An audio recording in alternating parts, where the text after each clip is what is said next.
Sound going? 5, 4, 3. Welcome back to another episode of Frankly Speaking Sports. I'm Jack. This is MT. And we got a lot to get into, get covered today. But first things first, how you feeling today, man? I feel great. It's good. That's good. Underdog won. I feel great. I was about to say, normally I get more of a extensive answer. That was kind of basic. I don't know. At this I point, love the underdog because I know these prognosticators don't know squat about what they're talking about.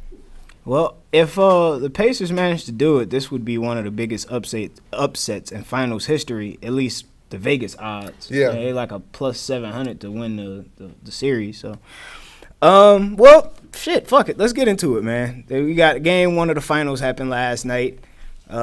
Pacers were losing the entire fucking game. Come back at the end. Tyrese Halliburton. What the helly? What the Halliburton? What the helly? What the helly? But how about them Indianimals? Yeah, personally, How about them Indianimals, I think man? they got. I think okay. Y'all don't get mad at me, Indiana. I heard y'all don't like being called that, but It's a cool name. After they had Ron Is it- Artest and the crew, is I it used to the- call them the Indiana Spacers. Because is I'm it like, is it the fact that y'all don't like the name, or you don't like the dance that's associated to the name that made the whole thing go viral in the first place? Because if it's the dance, I get it, but the name is like, I would rather be called an Indianimal than a Hoosier. I'm just, but we hey, still cannot define what the hell a Hoosier is. I don't know. Yeah. When I look at the Hoosier on the thing, it's a little snow-covered shack or barn or whatever. Like, is it an outhouse? What's a Hoosier? I haven't. I don't know. I wouldn't have gone that direction. But anyway, what's up? Oh, he's googling what a Hoosier is. I don't know. Nigga, I can't read that. Go ahead. It's like state law. Hey, this nigga turned the phone around like, hey. I don't know. Anyway, look, we might find out the definition of it. You know what? I got a fucking laptop here. I could just Google the shit. This isn't what I was anticipating. What is a Hoosier? I mean, Anybody out there in just TV didn't feel land know? I got it up. I just didn't feel like giving that like long. 'Cause I know Oh yeah, we're definitely gonna simplify this. A type of standing kitchen cabinet. A cabinet? That's what I think we might like. I think There has to be multiple definitions. I If think y'all all of around us here got calling yourselves cabinets, nigga, yes, Indianimals. I'm just saying. But anyway, Wow. Tyrese Halliburton, man, what the helly? My dog is clutch. He has the whatever that definition is. He got it in him. My man has hit more fucking game-winning, game-tying, go-ahead shots just in this playoffs than I've seen in I don't know how long. Reason I'm in this corner because he doesn't just settle for 3-pointers. He's a mid-ranger as well. Yeah, he goes to the cup. He'll take whatever you give him. If you give him the lane to the basket, he'll take it. You know, if you're playing too tightly and he can create the space, he'll go for the mid-range. He'll go for the And if you mid-range. sagging off, he'll take the three. You know what I mean? And he has capabilities to hit everything. But the beautiful thing about it is he is like the last true form of pass-first point guard. He gets everybody involved, and the offense flows. That's- Like how y'all were talking before the podcast about they had like 6 people in double digits. Like that's because there's a flow on the offense. Like the ball is always constant motion. You know what I mean? Like That's what I miss being an old school kind of aficionado, if you will. I like seeing the ball move. I like seeing bodies move.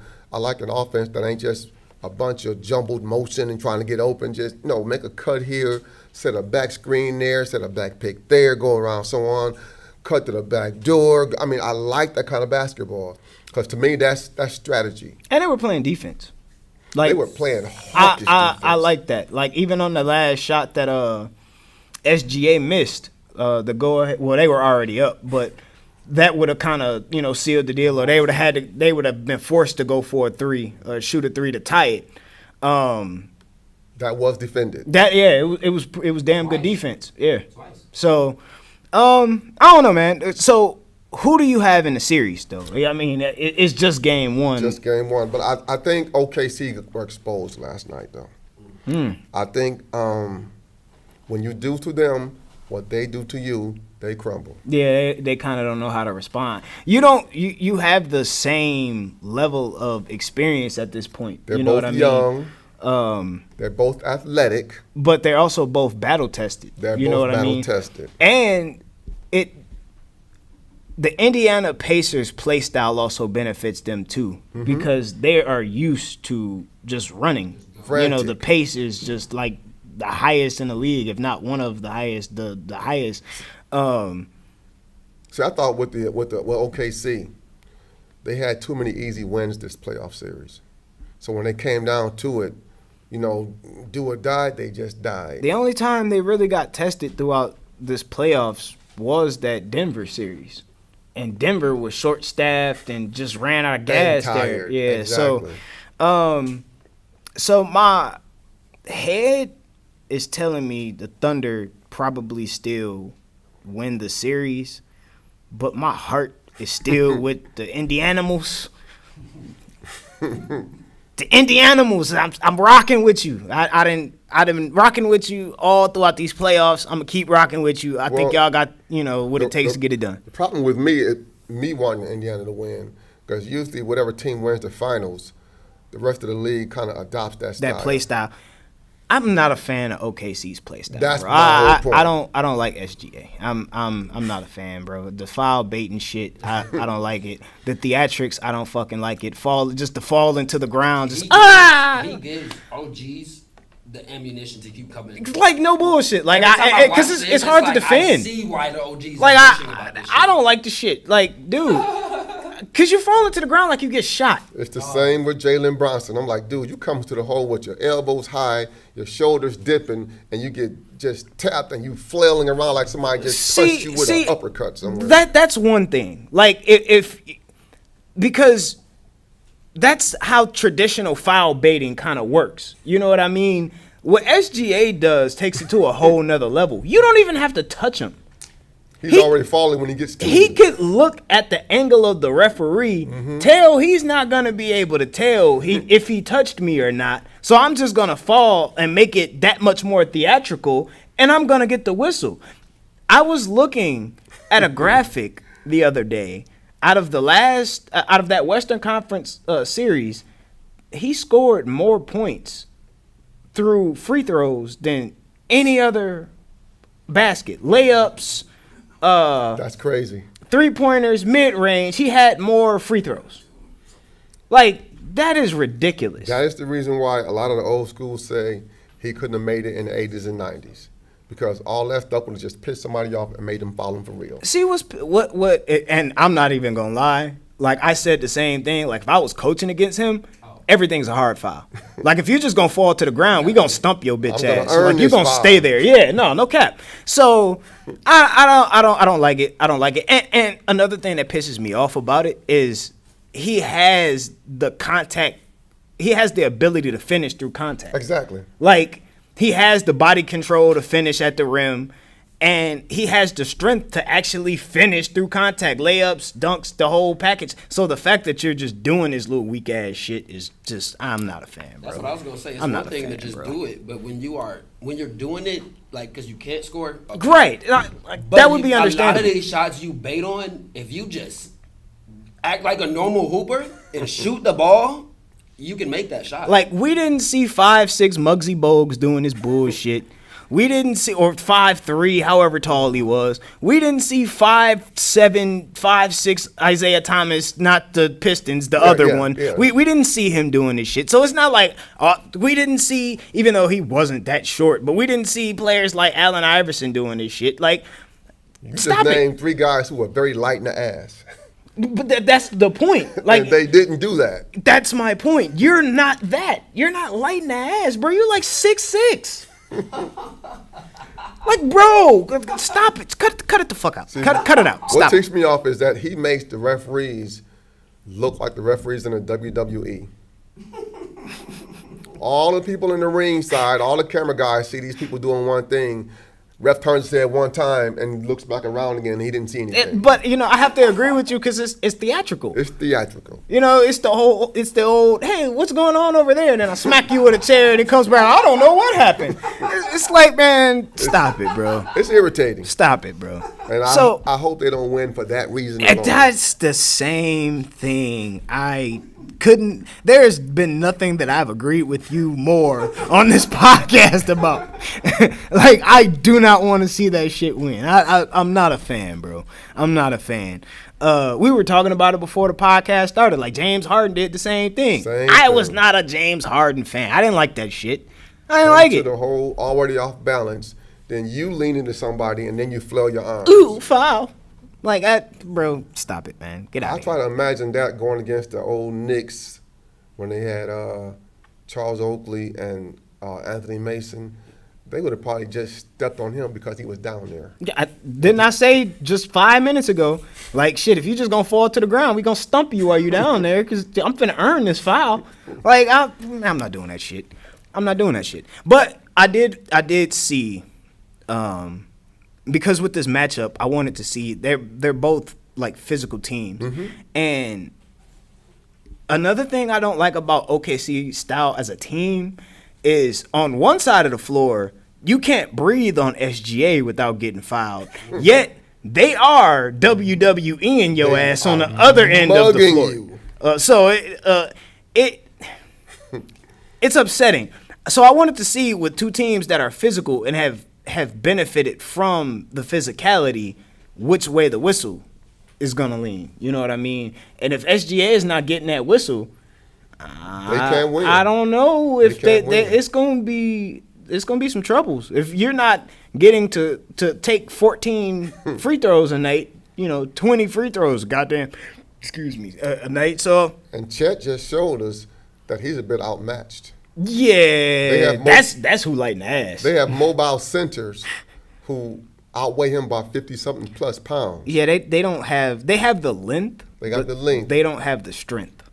Well, yeah, they don't need it with him though. That guy is. I'm like, dude, go eat your Wheaties, do something. But you need a little more. I don't know. Maybe with this next generation of centers, like with the Wembies and shit like that, like maybe.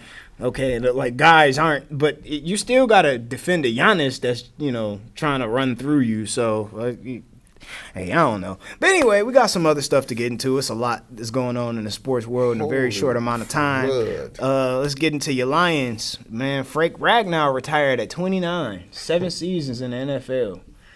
What's your thoughts on that? Didn't expect it. But I do know that the NFL is the sport itself is a sport that is hard on your physique. I understand that. Barry gave it up with 10 years, and they're like, he got about 4 good years left. Barry's like, I want to walk in my old age. No cap.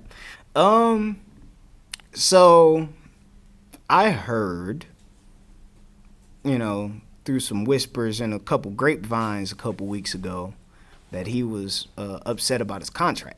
And I find it kind of interesting that was mentioned with his retirement announcement. Like, it wasn't due to the contract dispute.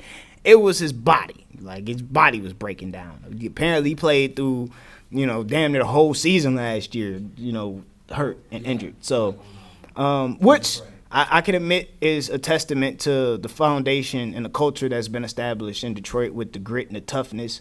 But fuck them Lions. I ain't gonna lie. I'm happy the nigga retired. I just, as the Bears fan in me, it warmed my heart. It did. It warmed my heart. You know why? Because he was legit one of the best centers in all of football over the last few seasons. Like, I can't name too many outside of maybe like a Creed Humphrey. Jason Kelsey retired. So, I mean, who else do you really have? I know Dallas has a pretty good center, but outside of that, it's like, he was one of the best centers in all of football, and you didn't necessarily address it. Like, I see in OTAs you have Tate Ratledge taking snaps at center, and he didn't play center at Georgia. So if he does have extensive center positional value, it's from high school because he didn't play any significant minutes at Georgia. And I like Tate Ratledge, but transferring from the college game to the NFL is a big transition within itself. Night and day. And position changes on the offensive line. People don't really think about how difficult it is to change positions because it's like, oh, you're just blocking people. But your entire assignment, like understanding where your alignment is, what your gaps are, your blocking assignment, if you're a pulling guard, like, how to get to where you need to get to. Going from left guard to right guard is a beast. It's a beast. Going from guard to center is even more difficult That because you set the protections on the line. Yeah. You set the alignment. I remember you know what I mean? Jeff Saturday bickering with Peyton Manning Mm-hmm. because he's like, you are hollering out protection that I don't like. So when he's audibling himself from the center position, and Peyton Manning is like, timeout. Wait a minute, I'm the quarterback here. He goes, you don't see this, yada, yada, yada, yada. And they're sitting there arguing, not on the sideline, in On the the huddle. field. Yeah, I remember that. And I'm like, holy, that center position is complex. It's a beast, It's man. complex. It's a beast. So, like, I saw people saying that the Lions knew. Like, I definitely believe that there had been a conversation, but with Brad Holmes being the intelligent individual he is, I truly believe had he known, like, it's definitive he's going to retire, they would have gone out and drafted a center instead of two guards. You know what I mean? To better prepare for that transition. I agree because I follow Frank on Instagram.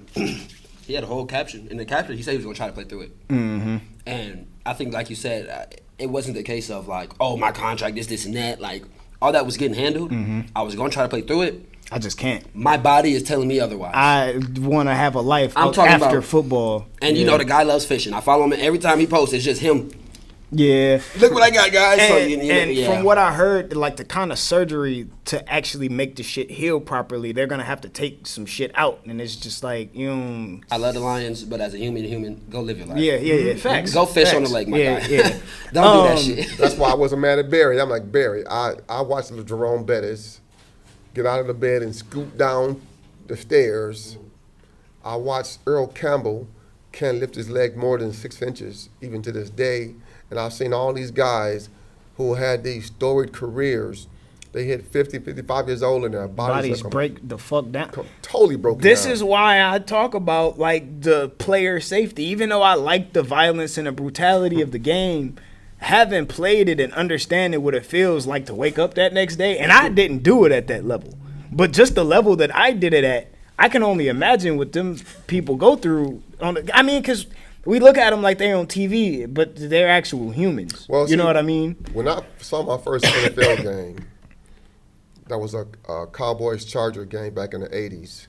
It was only then that I understood that the TV does not translate the force of that game accurately. And the speed. Like, the speed is totally deceptive. That's something else that's deceptive, like in NASCAR. Like, people it doesn't show how fast the cars are actually going. So my question to you, Lions fans all out there, not just you, but everybody down in the comments, make sure you like, subscribe, all that good shit. But how do you feel like this affects you in the near future moving forward with the gauntlet that your schedule is? I think that they will go out somewhere and get a free agent. They did. They brought in, I don't remember his name if you want to Google it real quick, but y'all did bring in an interior offensive lineman. Now, what he does or who he is, like, we had to, get into it. They covered it on 97, won the ticket a little bit, and talked about what his PFF grades were. I guess he graded, like, above average in both pass and run protection. So, pretty decent, but it's not going to be what you've had.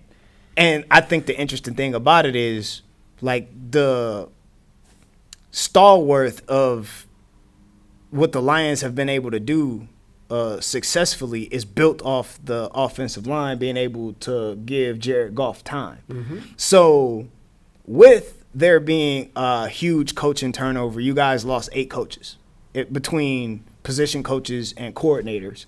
You lost 4 starters total, 3 on the offensive line. And then with, Frank, he's included in the 4 starters that you lost. But one you pretty much replaced and actually got better, I feel like, because it's the same caliber of player, but you saved $12 million. So with the cornerback, picking up DJ Reed. So, yeah, how do you feel like that is going to affect Jared Goff? Because you've seen how he plays when you can get him uncomfortable and, get him outside the pocket, or if the pocket isn't clean. So, Well, the Lions showed me a degree of grit last year with the myriad of injuries that they dealt with that left me thinking that this too shall pass. Yeah, but they're going to overcome it. So I agree with you for last season. This is a new team. It is. Like, you still have the same players, but what you're not taking into account to a certain extent is the people that helped hold the ship together are gone. Well, Dan Campbell leaned on, like, everybody talks about what Ben Johnson was able to do with the offense because, the offense we're in the age of, like, the offense. But Dan leaned on Aaron Glenn with that defense, and he was almost like a second coach that he leaned on as far as on that side of the ball, and he's who kept that defense afloat and able to function even through all the injuries. Well, I'm you just lost. hoping, You lost. That, I do, but I'm hoping element. that by them promoting from within, that somehow the culture translates. Promoting from within. Who got promoted? The Towel Boys. You literally lost 8 position coaches and coordinators. I'm hoping as a Lions fan that the culture translates. Niggas been hoping for 100 years. That's all I'm saying. I think it will because, like, it's gonna be an up and down year. It ain't gonna be 15-2. No, I don't. I never. It's not gonna be as pretty as last year, but the culture is still gonna be there. A lot of the guys that we did upgrade have been there since Ben Johnson, maybe even longer than Ben Johnson. It was just maybe they weren't ready for that position, X, Y, and Z. It's just a matter of it's gonna be the same stuff. And I'm not concerned because the same stuff has been working. We can talk about last year, this, and that, but the same stuff has been working. Well, that's what I'm saying. It's a new year. But we're with the same people. If you want to, but Ben Johnson is what made that offense work. Before, I tell you, I think that's Dan's offense a lot more than people give credit to. Okay, as well. then why did the offensive coordinator get fired before Ben Johnson took over? Because when you had the last offensive coordinator, what was his name?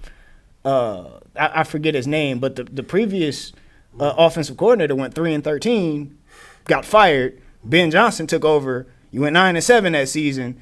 Then that's when the elevation started. But the year before that, Dan's first year, when he was calling the shit, it was 3-13. So we suck now altogether because Ben Johnson. Ben Johnson's just the almighty is what I'm hearing. I didn't ask that. That's not what I said. That's kind of what it's coming off as. But I'm asking, like, how do you, like, with everything that has gone into effect, like, you can't just be like, I guess the fan in you could just be like, oh yeah, we'll be okay. But realistically, you have to understand it's gonna be some. No, like I said, it's gonna be an up and down year. I think people are expecting us to, like, win 3 games now all of a sudden. I think there's that, and we were like, oh no, there's definitely more to the Lions team. It's like, oh no, you're crazy because you guys lost this, you guys lost that, and it's like, well, yes, we lost that, but we still have the same characteristics and the same people who have been there within that process who have watched and learned while Ben Johnson was there. We're running the same stuff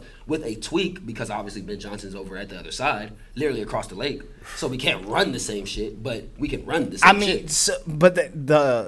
So I understand what you're saying, but it's if you had just lost Ben Johnson, it'd be like, okay, like me being me who I am, I'm like, okay, like you just lost Ben Johnson, like, yeah, that's going to be a bit of a drop off, but it's sustainable. You lost 8 coaches, both positional and coordinators, like a lot. That's a lot. It's a lot, but what I'm saying is, if that guy's assistant, who's been assisting him for these last 5 years. A lot, but what I'm saying, you're saying it like.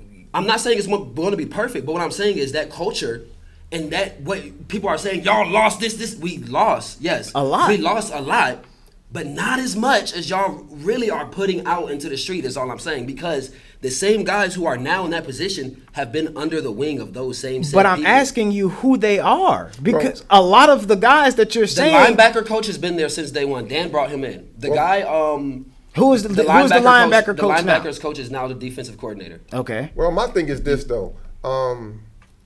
Yes, coaching does play a major part in pro football. I feel like there's finna be a button that's gonna be stupid, but I'm But gonna let you do it. You have to attribute something to what goes on the field to the players as well. Coach can sing until the cows come home, but if it's not executed by the players, it's just singing. Yeah, I mean it's a married situation. If you have the talent without the coaching, the talent on the field ain't gonna win you that many games. If you have great coaching without the talent. Well, you know what though? I'm gonna chime in with your Chicago Bears. Mm-hmm. They lost a lot of ridiculously close games last year with a boatload of talent and dumb coaching. That you just made my point. Now, this is my point. The Lions were not as bungling as the Bears were, because the Lions won a boatload of close games. 15 games. Right? So here's my thing is, that nucleus is still there. Now, see, it's you guys across the lake who have to show that, yes, this was the coaching and we weren't just bungling stuff. I mean, yeah. The onus is on you. That's very true. So, But the target isn't on our back. The target isn't on our back. As a Lions fans, fuck you. The target is on your back. Every other Bears, the water boy Ben Johnson got the biggest motherfucking target on his back, and it's all because of that nigga. So no, don't say y'all niggas got a target. No. Y'all niggas got a target. So there's an expectation. We have a target on our back y'all got from Lions number fans. one no. But the media is expecting y'all niggas to do some shit. Yeah, so I'm not. Just I like last don't year, play just into. like the year before. I don't play so much into the You're media sitting here hype. telling us about the media hype about the Lions, but you gonna tell us? No. I'm not telling you media hype shit. I'm telling you what the fuck I see. You don't think the Green Bay Packers are going to be like, okay, we know what you're going to do by what you did with the Lions. We're ready for your monkey ass too. So I'm just saying the whole division has questions. Like the whole division has questions. So my whole thing, because I see what you're trying to do. You're trying to overload a nigga with shit, and then So let's answer the shit individually, one by one, right? What was the first question? It wasn't a question. It was a statement. No. You asked the question, or whatever. There was a statement within the question, or a question within the statement. Well, my whole thing is, how do you think you're going to fare, because you have as much to prove as we do? Okay, let me start from square root. You say we're the ones with the targets on our back. We don't have targets on our back. The only reason you feel like we have a target on our back is because we poached your coach. No, because you had such a lousy season last year. The season before, when y'all were supposed to... that doesn't put a target on your back when you lose. When you lose, 4-1.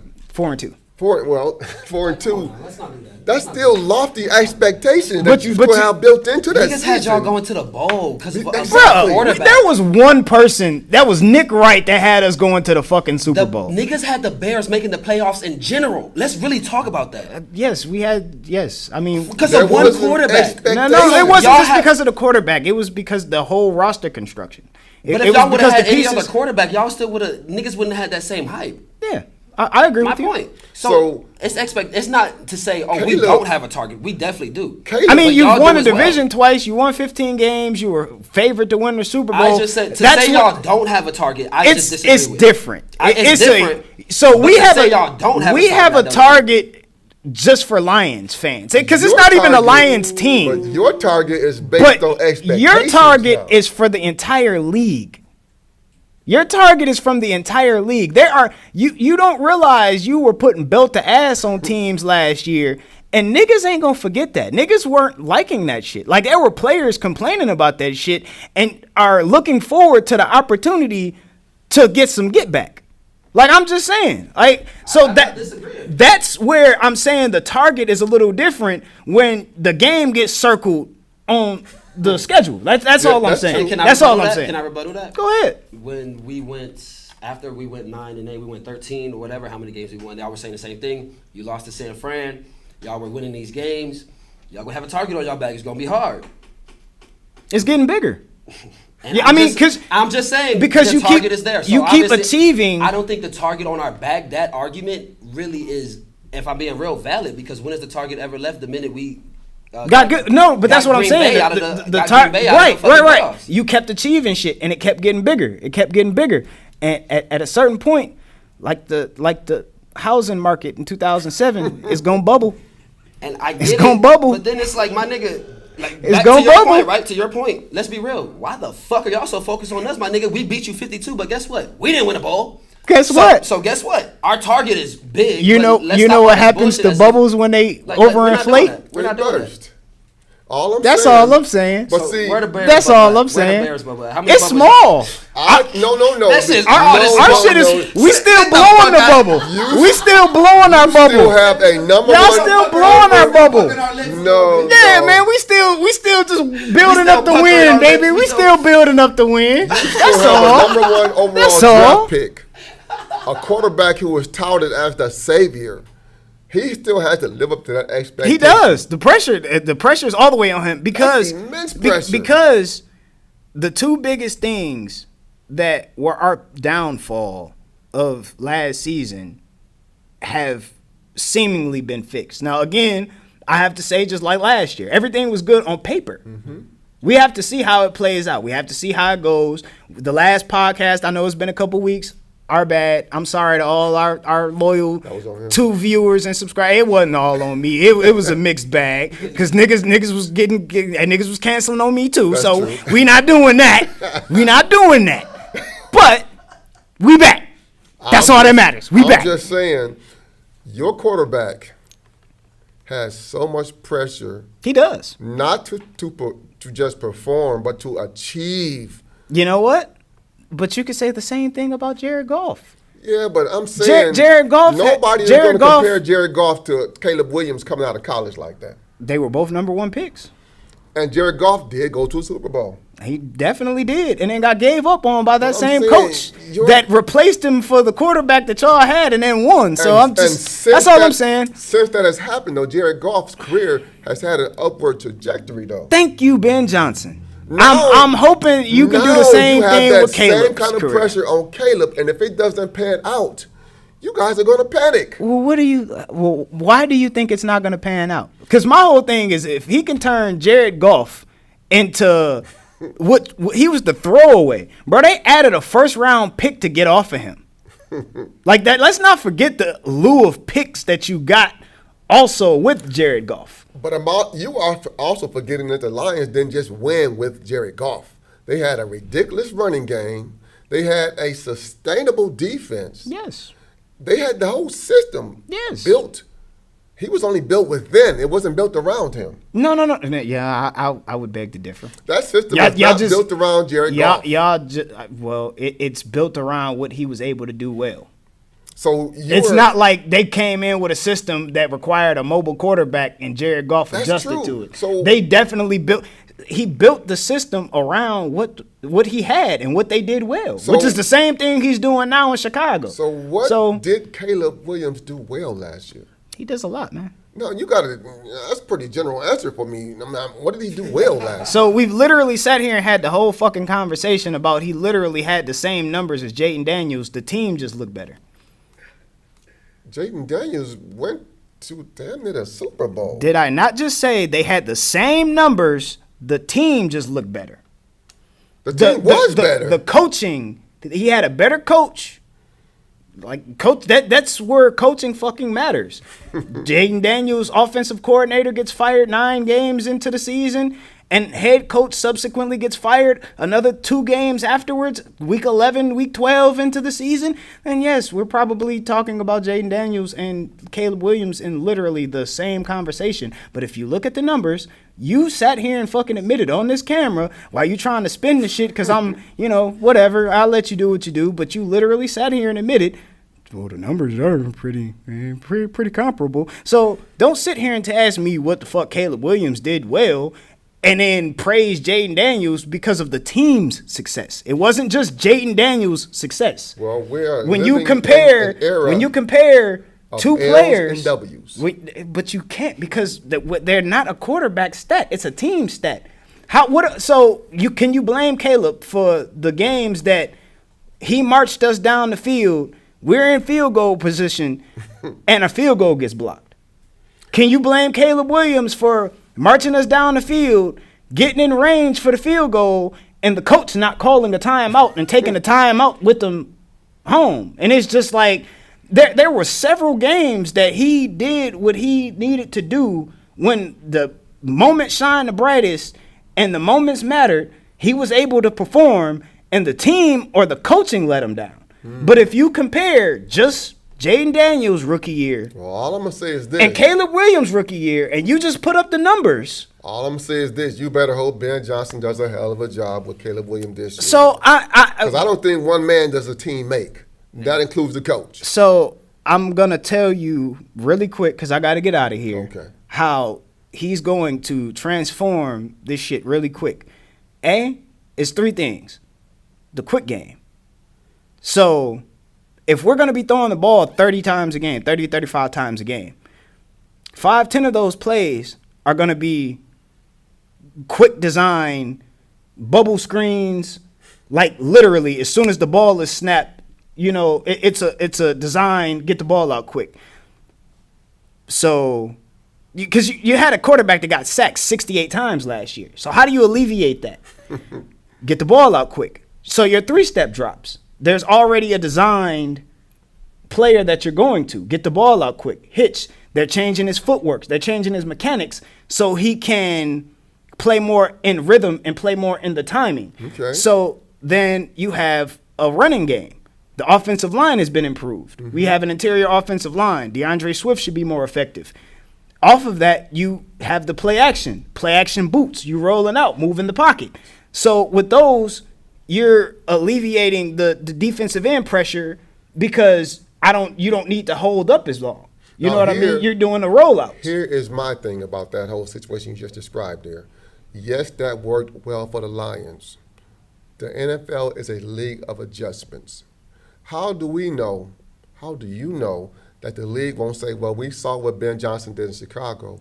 Here's how we stop that. It's not going to be. It's not going to be the Lions' offense. That's what I'm saying. But if you have the same old template that we had with the Lions, who said it was the same template? You just said it. Ben Johnson was going to do what he did in Detroit: speed the game up, short, quick passes. If the league adjusts to that, I did not say he's going to bring the Lions' offense. That's not what I said. You said he was going to do the same thing that he did with Jared Goff: speed the little quick passes up. Short Can you passes reverse and so into the podcast where that's what I said? You said verbatim. If we have a 30, 35 pass thing, this is what they're going to do. That's what you just said. That's what the Lions did I'm last breaking down the scheme and ways to alleviate getting sacked 68 times in a year. Which is what we did last year. You saying we're going to translate that to the Bears now.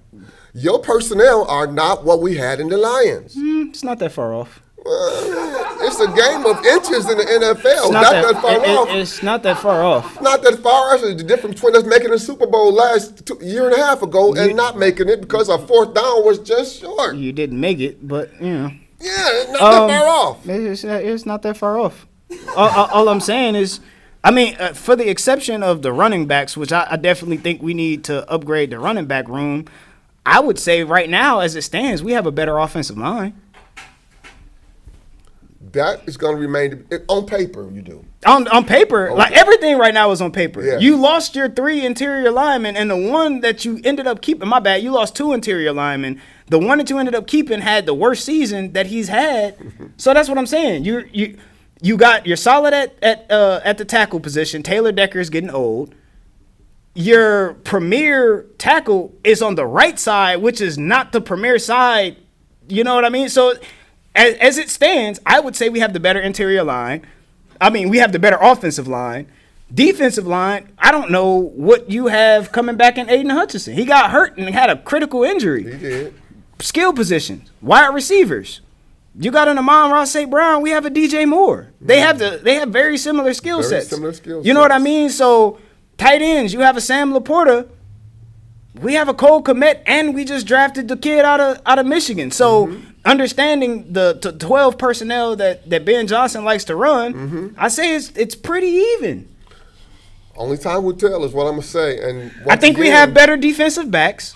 I think we're pretty comparable with the linebackers. I would give you the advantage at safety. But outside of that, with at the talent disparity, there isn't really one. The disparity was the coaching. And on that note, we got to wrap it up and get out of here, man. Make sure y'all like, subscribe, follow us. Nah, I mean, shit. Tell me the lies. Tell me where I just told a lie. You might not agree with what I said, but tell me where I told a lie. I'm just saying. I'll just say, yeah, you're just saying. You've been saying the whole podcast. Tell me where I'm lying. If we could roll. If you could read, where you said Ben Johnson was gonna do. Hey, if it was a fifth, we'd all be drunk, my baby. That's all I'm saying. Well, I guess. It's been real. I'm Jack. This is MT. We frankly speaking, man. Bear down. Fuck the Lions.